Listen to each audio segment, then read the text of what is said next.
Welcome, young one, to the performance of your lifetime. Is this a stage? I don't know any lines. Do you doubt that? You are performing simply by living, are you not? How many boxes have you kept yourself contained in? I'm not in any boxes. We know what we are, but know not what we may be. Look around. Notice there are many more boxes, and none of them just seem to fit either. They are wet and soggy and fall apart in your hands when you try to inspect them. Don't you see you're just sitting in a wet cardboard box with other cardboard boxes sitting on top of your head? What boxes are you in? I jokingly refer to myself as gender nonsense. Performative theory of gender. I do whatever the hell I want. I'm just a mass. Gender ain't real anyway. Are you a mermaid? A merman, actually. You don't look like a guy. Could beauty, my lord, have better commerce than with honesty? Nothing seems to fit, and it doesn't matter how I present. I'm only ever seen as one way. If I keep my mouth shut, no one will know that I'm not normal, that this is a performance of my making. People are going to see me as a woman. I'm going to look like a sexy woman. This is theater, my lord, and there's rules in theater. There's a script. I know exactly what to say, exactly who to be. A tree falls down in the forest, and no one is around to hear it. What are the pronouns? They, them? You are keen, my lord, you are keen. You see that not everything has to fit in boxes. They dissolve and disappear when you look too closely. What is your name? I have been many characters, many faces. I once played a lesbian and a gay man in the same show. I'm playing Ophelia now, Laertes in the next act. It's all a kind of game. My real name is Quinn. It's the one I've always known. A lot of trans people change their name, but I went through a long process to love my name. The name is me. Do you want a name of your own? Yes. Go ahead then. Open the box.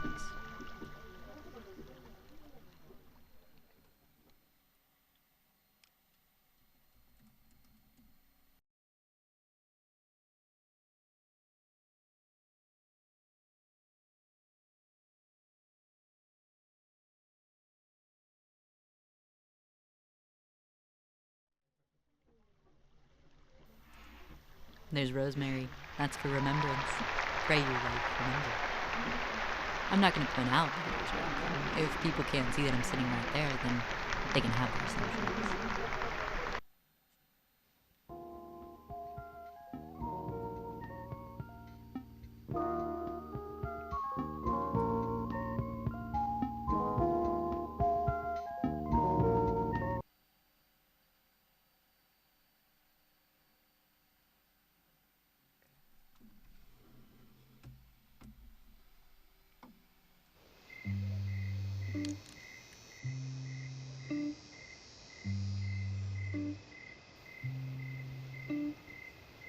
Hey there.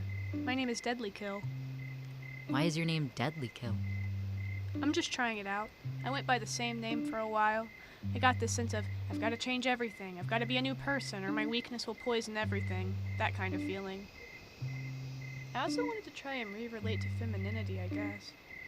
I've thought about going by my dead name again a fair few times, but why would I do that? Then again, I like the name, and there's something to be said for not throwing the baby out with the bathwater in a quasi-literal sense. As far as with old names, past selves. My dead name is Ladylike.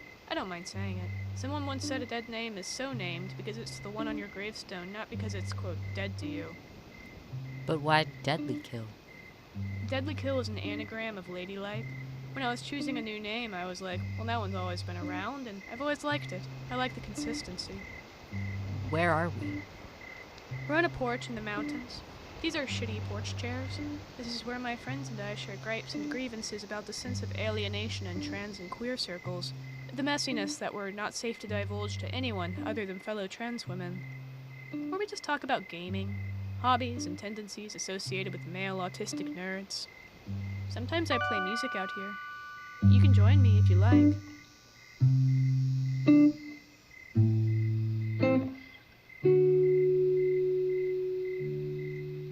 Come away and let me see something new. To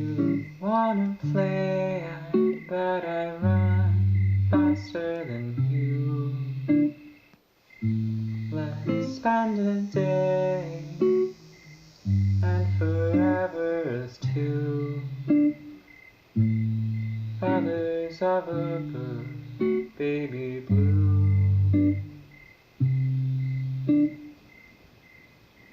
Thanks for playing with me. That was really nice.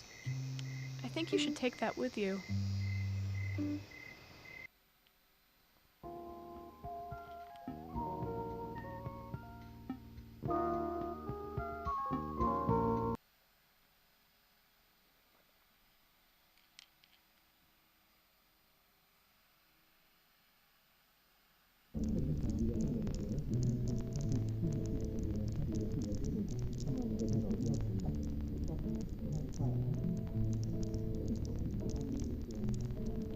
Oh, hi. What's your name?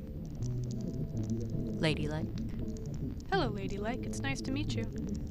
what are you doing? I'm writing a letter. It's for an old friend. She showed me the world, and I was too selfish to realize it. There used to be people here. I'm still clinging to a past where none of it happened. What happened? Someone once said the past is a grotesque animal. I'd rather not get into the details. I'd just like to dig out all the trauma I buried inside this friendship. There was this flickering light inside her. I'm always reliving that night.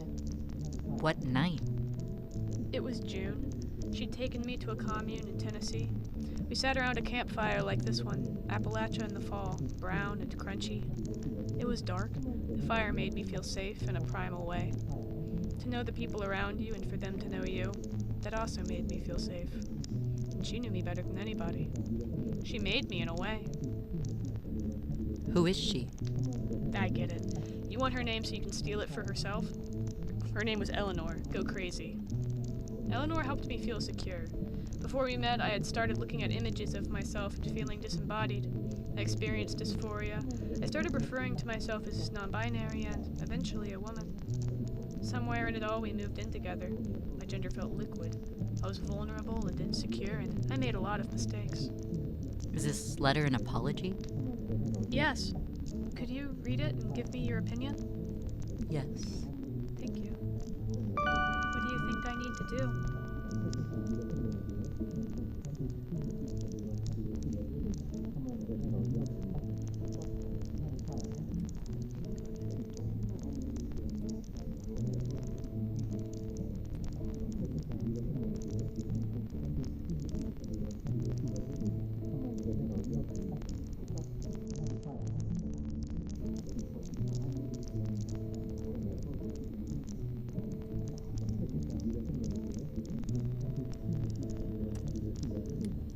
You've got to be kidding. This took me ages to write. What are you doing? She doesn't live here anymore. I guess you're right. There's a bonfire somewhere else with fewer ghosts. I guess you're right.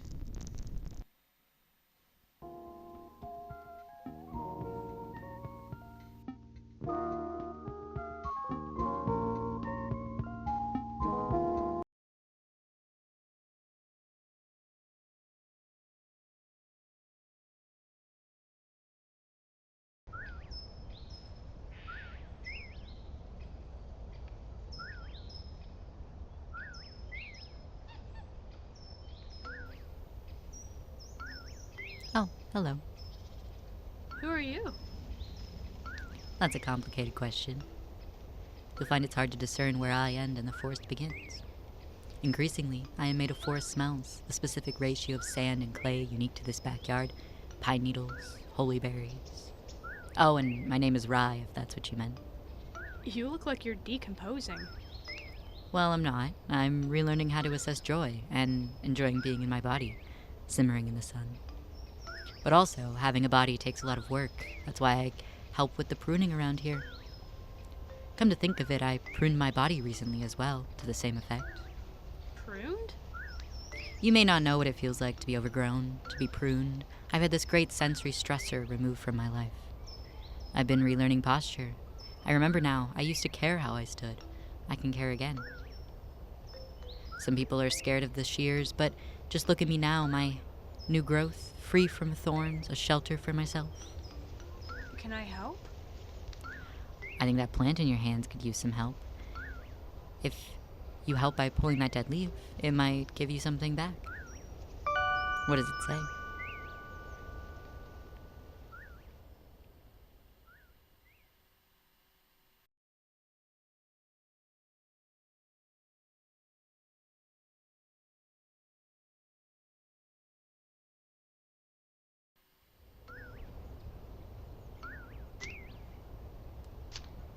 And look at that, a few new letters to work with.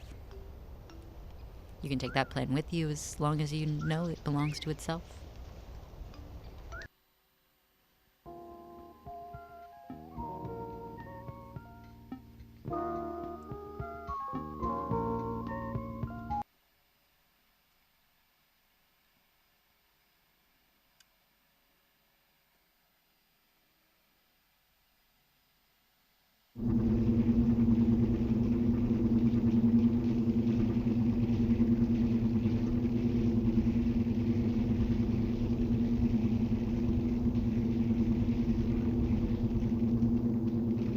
Greetings. What are you? Chemical reactions, hysterical explosions. I was formed from nothing but compounding experiences and pathways. Here I am. What is this place? Existing outside of this space wears me down so tremendously. Who are you? I have come to understand myself in a specific way. I have names and titles, some like yours. Sometimes the flashes of signals spell out Martin. How did you become this? I have been mentally awful, mentally suffering, wanting to be on T so bad that I could never bring it up when it mattered. This brain was a home and a cage of my own creation. They read a letter on a certificate of my life, never tell which, but insisted stick to my internals and present faithfully. I was left trying to connect unfamiliar dots, unfamiliar flashes of lights I couldn't verbalize. Classify this bundle of nerves a disease and dismiss these unrelenting feelings as merely fleeting. The realization of needing something to change, it broke me out. Demanding to be called my name is my becoming. I breathe the air of the sky now, beyond these swarming walls. They wouldn't let me fly because my letters don't match in documents in life. Do you want to fly? Yes. Only you see your stars, which shine brighter than any forced idea. You have come a long way, friend. The flashing lights will spell out your name, too. What do they say?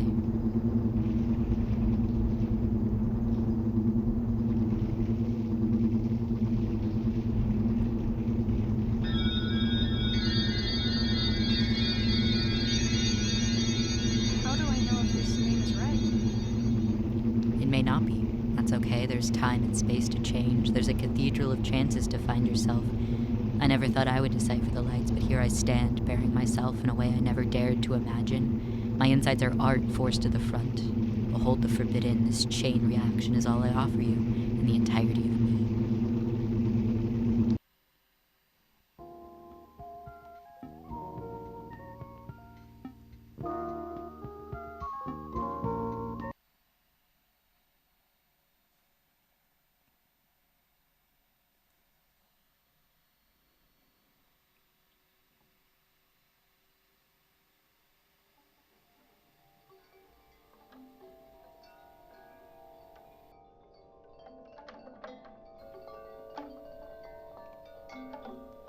Hi. Hi. Is something wrong? You just look so normal. She looks normal compared to what? She? No, you, compared to everyone else I've met around here. Sea creatures, rabbits, satyrs, robots. I wanted her to look like me.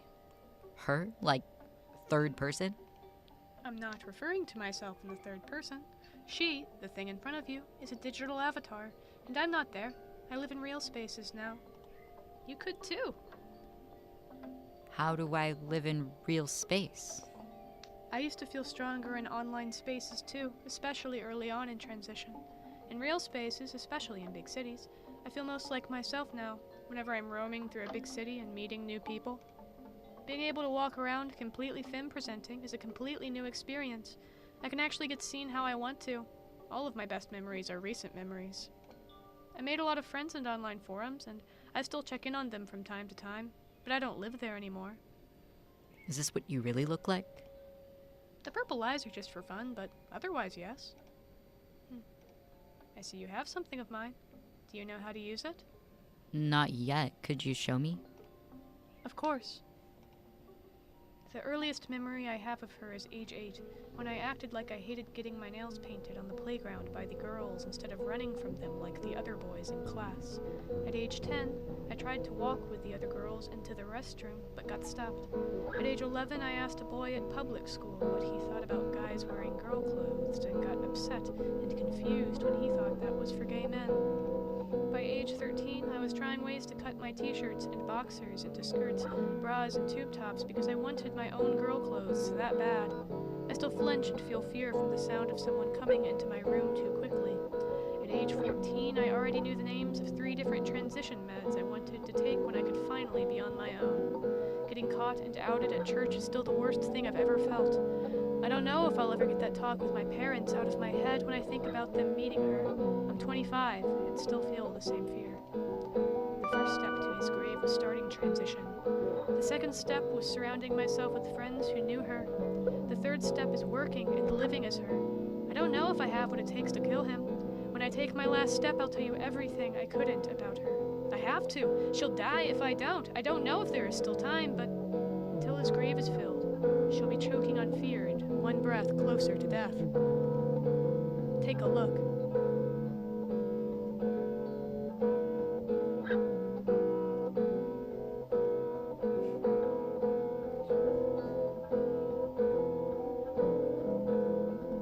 That's how you use it. You perceive yourself.